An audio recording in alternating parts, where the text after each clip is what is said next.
The chair recognizes the gentleman from Florida. Mr. Chairman, I yield myself as much time as I may consume. The gentleman is recognized. Thank you, Mr. Chairman.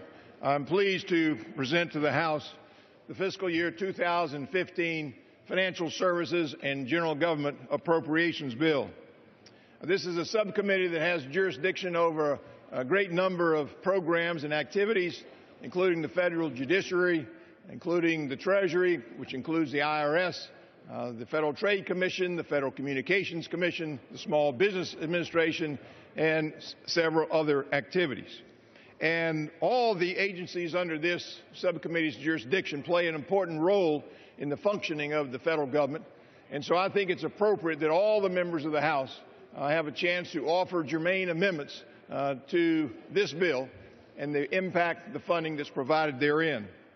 Now, the bill that we're considering today provides $21.3 billion in discretionary funding. That's $566 million, 2.6% less than last year, and it's $2.3 billion, or 9.6% less than the request.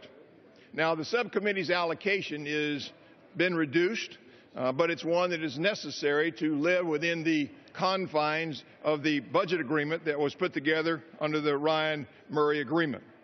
And the allocation is sufficient to fund the priority programs, while it will reduce some of the programs that are not essential to the operation of the federal government or have a history of wasting taxpayer resources. Now, one of the main provisions of this bill is funding for law enforcement. The bill provides increased funding for fiscal year 2014 for several law enforcement activities. The high-intensity drug enforcement area, they receive a 6.5% increase, $6.5 million increase. The Drug-Free Communities Program receives a $3 million increase. And the Treasury's terrorism and financial intelligence activities, they're the ones that develop and enforce sanctions. They receive $18 million of increase. And in addition, we have ample funding for the operations of the federal judiciary and the D.C. courts. We also have money for the supervision of offenders and defendants who are living in our communities.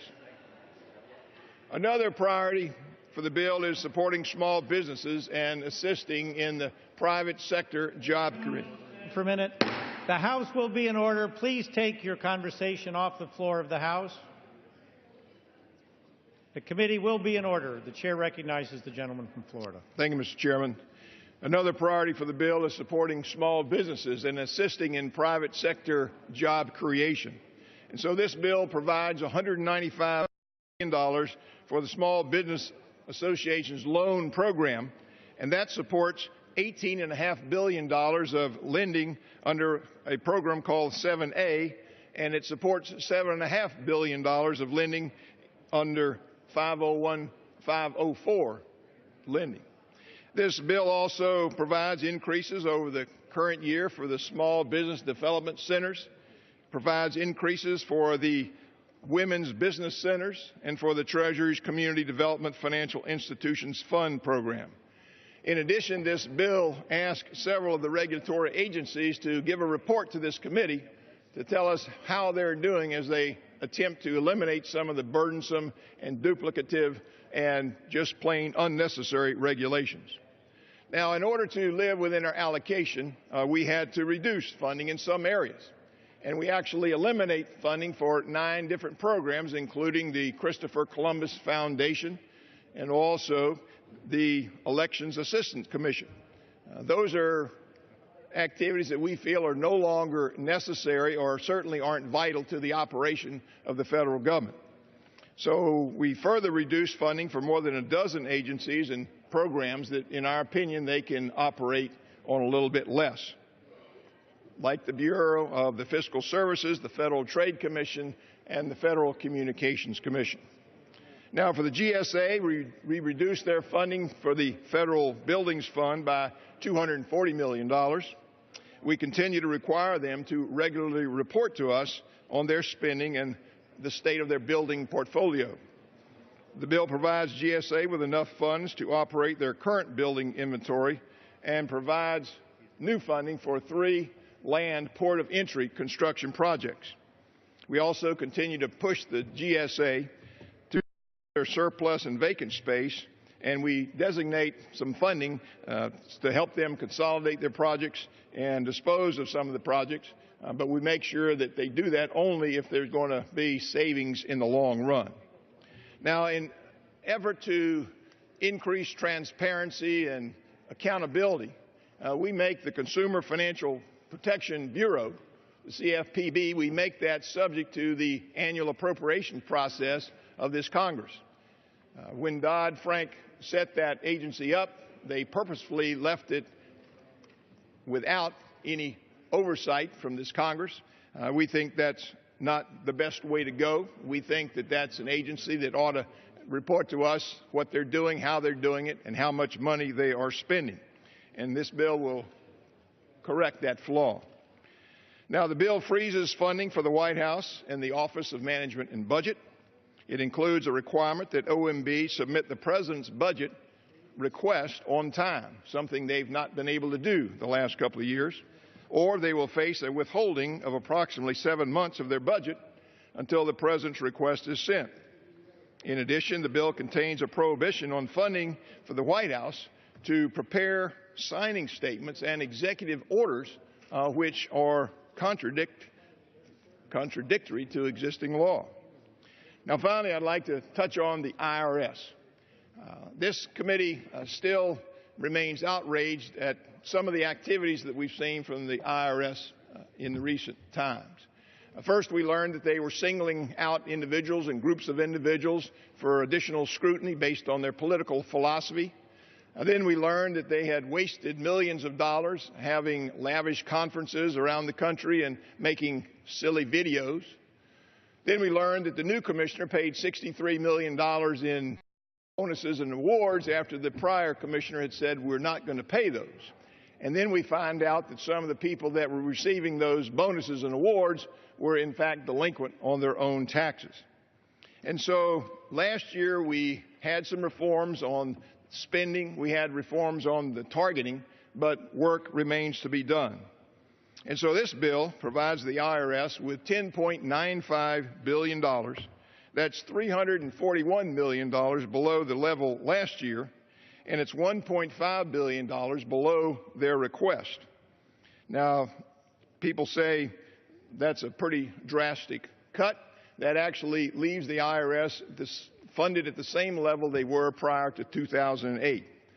But we have to remember that the IRS has betrayed the trust of the American people in a lot of different ways, and it's going to take some time for the IRS to restore that trust, because it seems like just about every week we read about a new revelation of some sort of IRS bureaucratic incompetence or maybe a willful disregard for existing law, and sometimes even both.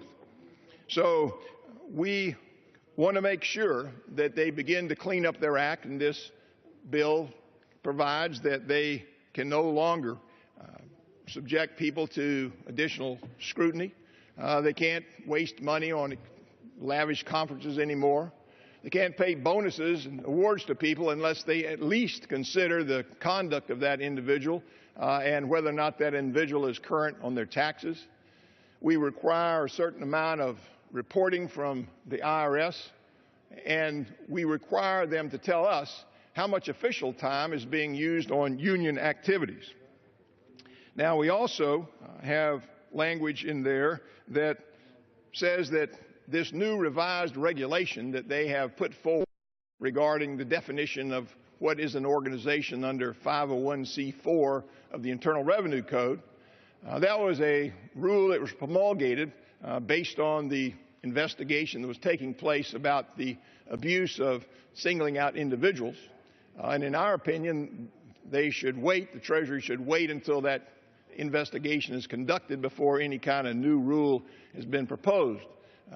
The rule was withdrawn after there were 150,000 comments, and a lot of those comments came from all sides of the political spectrum. And so we think there's plenty for the IRS to do in terms of time, in terms of energy, in terms of money, before they spend that trying to write a new rule. And we found out just recently that while the IRS asked us to keep our records for 7 years, they couldn't keep their records for more than 7 months. And there's a provision here that says they can't destroy any of their records if it's outside the existing law. And finally, I want to say something about the Affordable Care Act. This committee believes that the IRS should not have a role in implementing the individual mandate of the Affordable Care Act. The IRS, as I said, has betrayed the trust of the American people. There's not much trust in the IRS today. People don't trust the IRS with their taxes, and they're certainly not going to trust the IRS with their health care.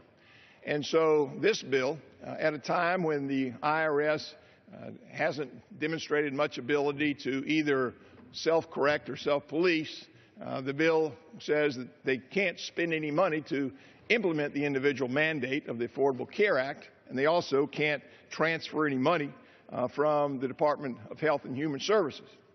So that's it in a nutshell, Mr. Chairman. I think this is a good bill. It takes the money that we have. It made some tough choices and sets the right priorities, spends money in a wise and efficient way. And I want to thank all the members of the subcommittee for the work that they put in. I want to thank our staff, both the majority and minority staff, for the work that they've put in. And I want to say a special word of thanks to the ranking member, Mr. Serrano, the gentleman from New York. His input has made this a better bill, and even though that he thinks there should be more money and he doesn't agree with everything that's in the bill, he's been a great partner to work with in a spirit of cooperation, and particularly in an effort to make sure that we return to regular order where the appropriations bills are brought before this House. So I want to thank him for that. And with that, Mr. Chairman, I reserve the balance of my time.